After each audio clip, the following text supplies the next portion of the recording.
In the last lecture, which was yesterday, according to the curriculum we are working on, it was supposed to be covered in 2 lectures, not just 1. But thank God I was able to cover it in 1 lecture about the basic science, which will give us more time to... Of course, I am not committed to a specific number of lectures with you. I am here with you until you feel satisfied, God willing. This is what I intend, and I hope that you will leave this course with a very good understanding. Anytime there is an extra lecture, you are welcome to join the channel. There are no problems with you or anything that needs to be addressed or clarified. There is no sensitivity regarding this matter in any way. So with God's permission, our matters are aligned in such a way that, God willing, there will be benefits from the course.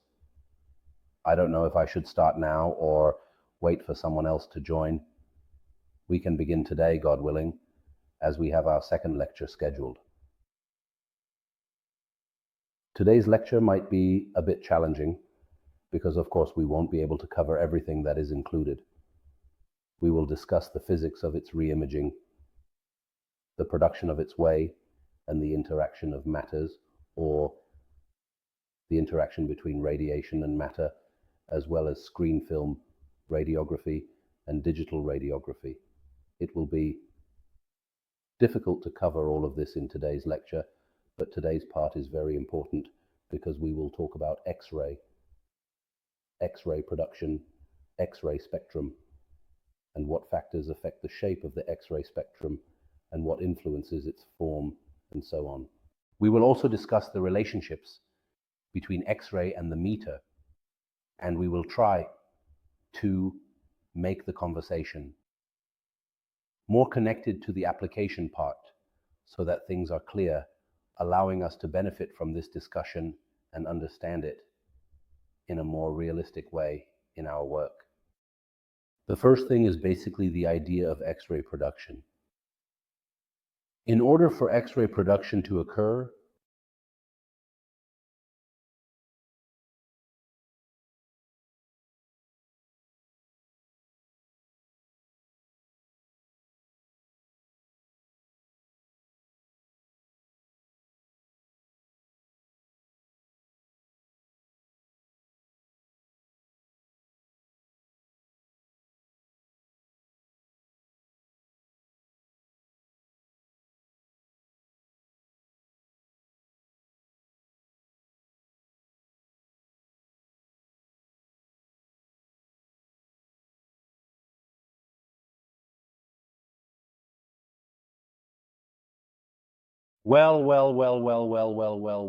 well. Indeed, as it seems, it appears, I am always present at any radiology department you have. In the X-ray machine, if you open it, you will find the X-rays moving in the X-ray tube. Right. When we look inside the X-ray tube, we will find that there is an anode and a cathode. These are considered the main 2 components present in the X-ray tube. I have the anode and I have the cathode. These are considered the main 2 components present in the X-ray tube. Therefore, there must be a cathode and an anode present inside the X-ray tube. The cathode is connected to an electrical circuit or electronic circuit aimed at allowing an electric current to flow within the cathode or inside the filament. As you can see, this is the shape of the cathode filament, or the shape of my cover. In this way, what happens is that I have the filament like this, and there is an electronic circuit connected to this filament. When the current, or filament current, passes through, I call it filament current, which can reach a strength of 10 amperes inside this filament. This filament heats up, and it is always made of a material with a high melting point, meaning it melts at very high temperatures and it is often tungsten. When the filament heats up, electrons begin to be liberated from the surface of the filament through a process called thermoionic emission. So the first thing is that there is a current connected to my filament, which I call filament current, reaching up to 10 amperes. This is not the current I see in the X-ray tube. In the X-ray tube, you will always find milliamperes and kilovolts, or the LL. The filament itself is connected to a high electric current, or an electronic circuit that carries a very high current, which can reach up to 10 amperes to heat the filament. As a result of this heating, thermoionic emission occurs, or the liberation of electrons from the surface of the filament itself. Now I have the electrons present on the surface of my filament. These electrons need to move towards the anode. How will they do that? There must be a voltage difference, which is the kV. Between the anode and the cathode, there is a voltage difference. This voltage difference in the simple area will cause the electrons to gain kinetic energy, meaning they acquire energy of motion and start moving towards the anode, because the anode has a positive charge while the electron has a negative charge. The filament is considered the cathode, or has a negative charge. As a result of the voltage difference between the negative and the positive, the electrons themselves begin to gain kinetic energy and start moving towards the anode, leading to an interaction that subsequently produces X-rays. So now I have electrons that were emitted from the filament due to the current flowing through it. These electrons started moving from the filament, which is my cathode, to the anode through the kV that exists between the cathode and the anode. After that, these electrons interacted within the anode material, and then X-rays were produced. Please subscribe to the channel. There is something you should know. The greater the heating in the filament, the more you increase the electric current flowing through the filament circuit from 5 amperes to 10 amperes. How did I do that? I increased the heating occurring in the filament, which increased the number of electrons that are emitted due to the filament's energy.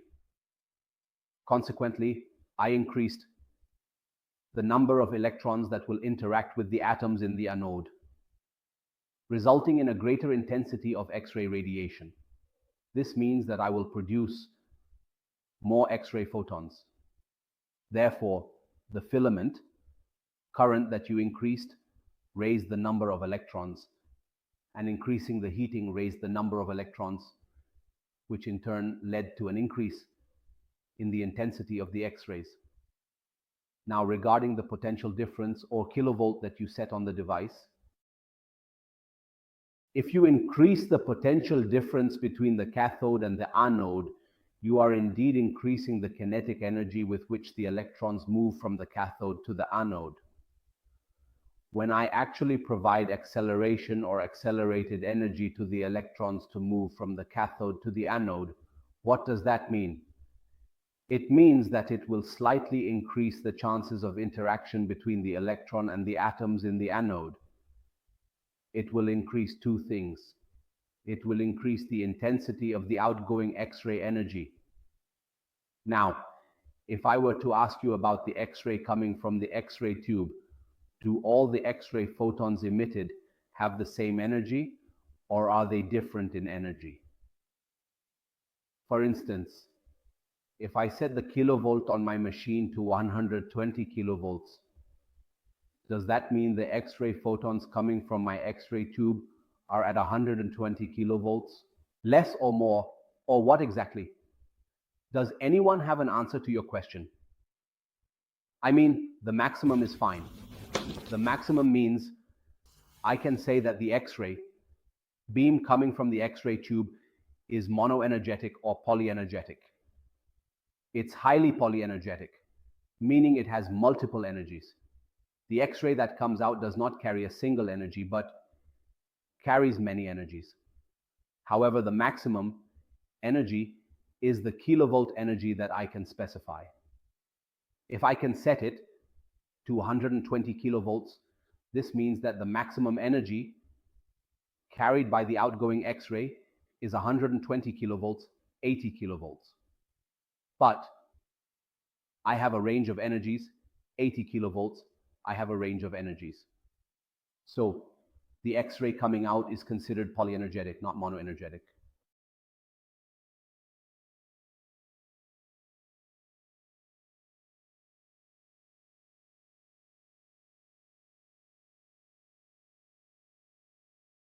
As I mentioned to you, I have the filament from which electrons are emitted due to the flow of current.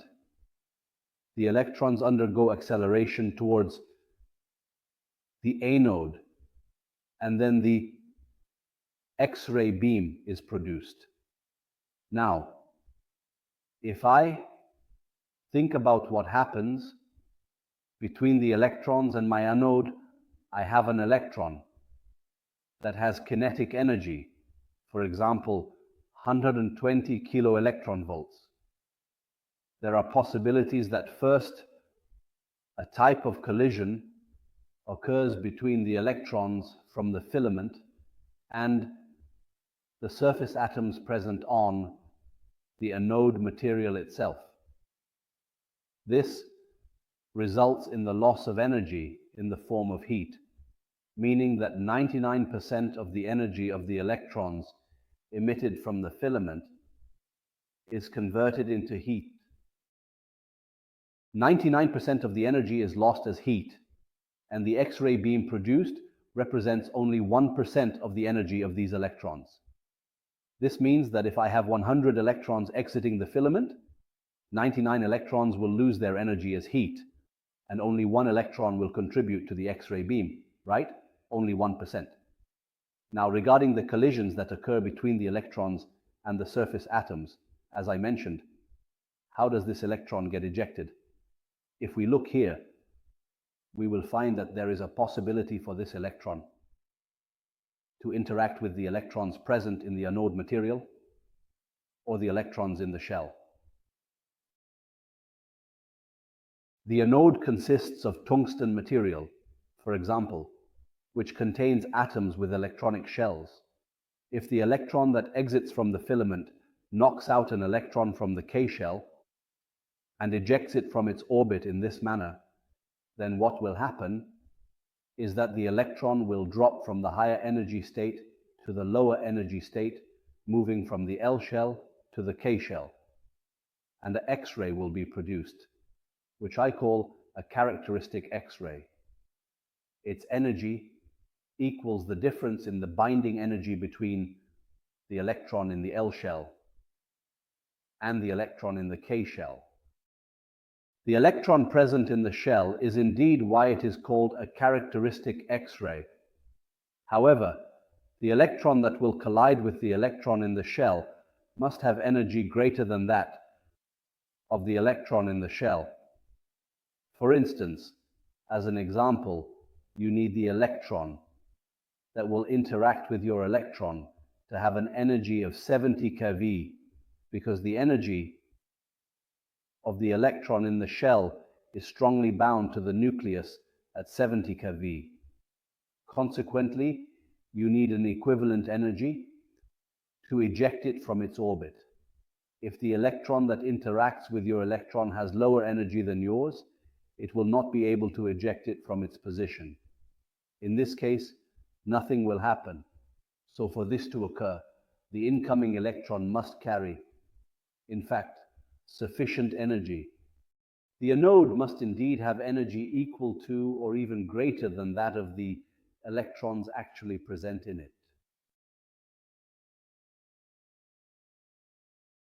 As I mentioned, the characteristic X-ray carries energy equal to the difference between the energy states such as K and L. The difference between them is 59.3 kV, which means the X-ray produced is a result of an electron transitioning from the L shell, like in the case of K.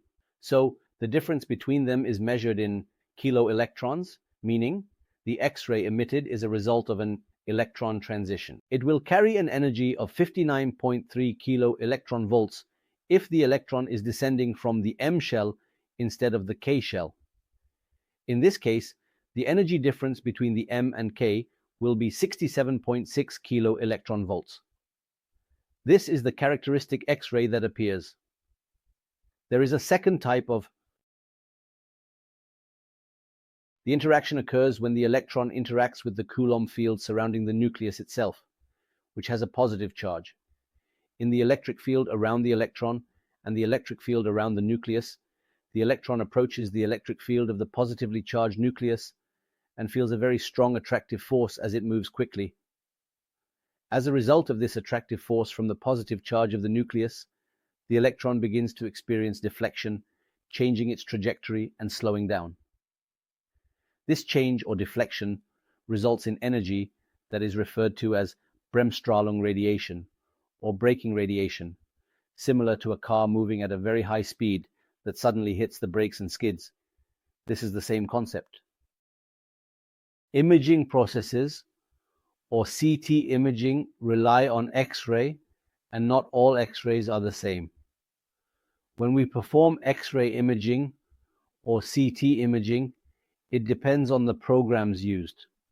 For instance, about 80% of the X-rays involved are not characteristic X-rays. When we conduct imaging, the electron interacts with the nucleus itself, which is quite strange. In this case, the electron will undergo complete disappearance, and all its energy will be released in the form of a maximum X-ray photon. In this scenario, you will find, for example, that the spectrum of the X-ray photon carries 120 kilovolts, which I have just mentioned. In this case, you will find that a colloid occurs, or there is an interaction between the incident electron and the nucleus itself. In this situation, the electron disappears and emits an X-ray with maximum energy. However, if it is a bit farther from the nucleus, like in the case of number 2, the farther it gets, the more it will emit an X-ray, and it will experience deflection from its path, resulting in an X-ray with lower energy. It's as if there are zones. The closer you are to the nucleus, the higher the energy of the emitted X-ray. The farther you are from the nucleus, the lower the energy of the emitted X-ray. Therefore, this is the reason why the X-ray spectrum is polyenergetic. There are probabilities involved. I cannot say that all the electrons coming from the filament and heading to the anode will either completely disappear, collide with the nucleus, or interact at a specific location within the atom. I cannot make such claims, as there are many probabilities. These probabilities ultimately produce the X-ray spectrum in this form. What is it? It is a photon energy on the x-axis and X-ray beam intensity. When I say energy, I mean the energy of the X-ray itself. The intensity refers to the number of X-ray photons. For example, I might say that the energy ranges from 20 kilo electron volts to 120 kilo electron volts. I would say that the photons carrying energy of 10 or 20 kilo electron volts are very few because they are close to zero. As the energy increases, for instance, to 40 kilo electron volts, the number of X-ray photons carrying this energy increases. If I increase it a bit more, say to 50 kilo electron volts, the number of X-ray photons carrying this energy range also increases, and so on, until reaching the maximum photon energy of 120 kilo electron volts, where you will find that the number of photons, or the intensity here, becomes very low. This indicates that the probability of interaction, such as a complete collision or complete disappearance of the electron with the nucleus itself, is very rare. That is why the number of photons carrying the maximum energy is quite low. So, regarding the X-ray spectrum, it is said that the majority of my X-ray photons fall within a range of energy from 1/3 to half of the maximum energy. For example, if I have a maximum energy of 120 kV, then the average energy of the X-ray photons would be approximately 1/3 to half of that maximum energy. This means that if we say 120, then most of my energies would be around 60 kiloelectron volts. Most of the X-ray photons emitted from the X-ray tube carry 60 kV. Therefore, I rely on this and do not just say that I am adjusting to 120. Rather, most of the photons I have carry 60 kV. Now, what are these spikes I mentioned, which are the characteristic X-rays? Here, the K peak represents that I have an electron that has collided with an electron inside the shell and has exited, while an electron from the L shell fills the gap in the K shell. So, I have this peak, which represents the characteristic X-ray at this energy value. So, what's the difference between alpha and beta? Beta represents that the electron that was emitted did not come from the L states or the L energy states. It came from the M states, from the higher states. That's why the difference in energy between the two energy levels is higher. Therefore, the value of K beta here has a higher energy than K alpha. This is distinctive to the type of material itself. The type of material used can be tungsten or molybdenum, or it could be other materials that I use. The characteristic of the X-ray will be specific to the type of material because it has a binding energy of the electron in the shell at a certain value. To release the electron, a specific amount of energy is required.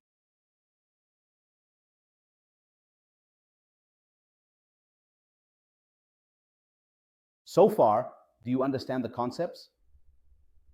Okay. Is there anything else? Please tell me about the material of the cathode in an X-ray tube. This is dedicated to imaging in the mixers. I will return to the cathode and talk about each group present inside the X-ray tube, which is also a high group, by the way.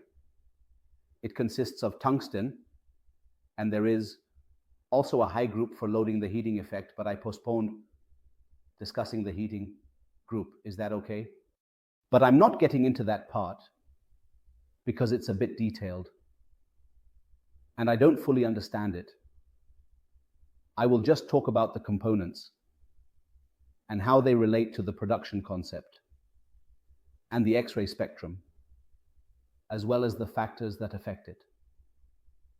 This understanding is more important to me than what the anode is or what the cathode is, or the focusing cup and the glass envelope, and those things. So, what happens in the X-ray spectrum in front of me if I increase the kilovolts or increase the current?